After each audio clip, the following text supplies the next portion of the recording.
I'm Sydney. I'm Max. I'm Nathan. I'm Kylie, and we are FungiFusion. We're here to talk to you today about plastic pollution and a possible solution. So, how much plastic is produced each year? 380 million tons of plastic are produced every single year, and only 9% of that actually gets recycled. The rest ends up in the environment, where it harms ecosystems and creates microplastics. Microplastics have been found in over 80% of humans, and this causes cancer, immune system disruption, and cognitive disruption. Recycling is the current solution to the plastic crisis, but it's not necessarily the best solution. It's inefficient. Our county alone loses $1.9 million per year on recycling inefficiencies. It can only be done once, you can't re-recycle anything, and it still creates microplastics, so it still contributes to the problem. That's where we come in. FungiFusion aims to reduce the amount of plastic going into landfills and the environment through the use of naturally occurring fungi. The fungi are able to degrade plastics without leaving behind any sort of toxins or microplastics because they secrete a specialized enzyme that's able to degrade a whole bunch of things without leaving anything behind. The other piece of our solution is photodegradation. When plastics are exposed to UV light, they begin the process of breaking down, and so when we introduce the plastic to UV light before we introduce it to the fungus, it breaks down much quicker, much more efficiently.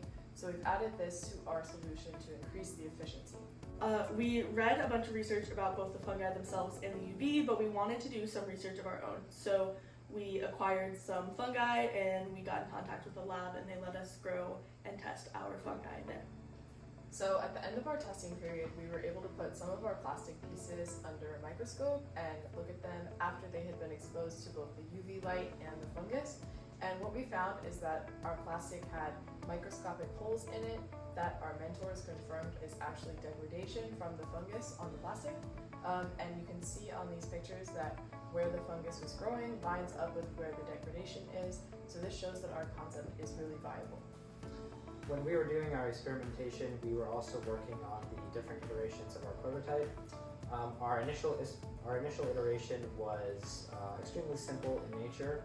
So as we did more research and as we got the data from our experimentation, we were able to do more iterations until we got to our final one, our prototype here. Now, this prototype is divided into three main phases. The first one is the plastic shredder, which allows us to break down the plastic into smaller physical pieces, which increases the surface area and makes the entire process more efficient. Our second phase is the UV chamber, which, like Max mentions, induces photodegradation, and it also sterilizes the plastic. And lastly, the plastic is then mixed into our growth chamber, where it's put into our mixture of substrate and fungus. That mixture is then left into our humidity-controlled growth chamber for as long as we need it to fully degrade. To get to the point that we are right now, we also got feedback from our mentors, whether to use a transparent shell or something darker.